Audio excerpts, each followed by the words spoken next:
लंबे इंतजार के बाद राजस्थान में नगरीय निकाय और पंचायती राज चुनावों की घोषणा हो गई है। उसकी डेट भी घोषित हो गई है। कांग्रेस और भाजपा सहित सभी छोटी मोटी पार्टियां हैं वो इसकी तैयारी में लग गई है। भारतीय जनता पार्टी के वरिष्ठ नेता और पूर्व सांसद मानवेंद्र सिंह अभी बाड़मेर के दौरे पर है।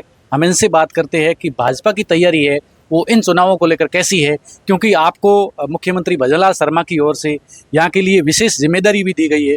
तो कर्नल साहब, चुनावों की घोषणा हो गई है और अभी भाजपा की तैयारियां विशेष तौर पे कैसी है, क्योंकि मुख्यमंत्री ने आपको यहाँ की विशेष जिम्मेदारी भी दी है। तैयारी जैसे ये चुनाव है, चुनाव की तैयारी, चुनाव के जो भी योजना है, सब चीज़ का खुलासा नहीं होता।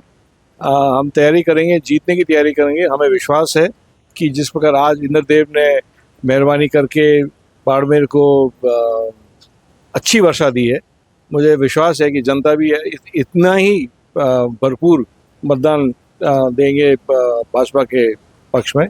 और सही निर्णय है सरकार का और कार्यकर्ता सभी स्वागत करते हैं इसका। विपक्षी पार्टी वो लगातार सवाल उठा रही है कि चुनाव में बहुत लेट हुआ है, लेकिन देर सवेर अभी घोषणा हो ही गई है।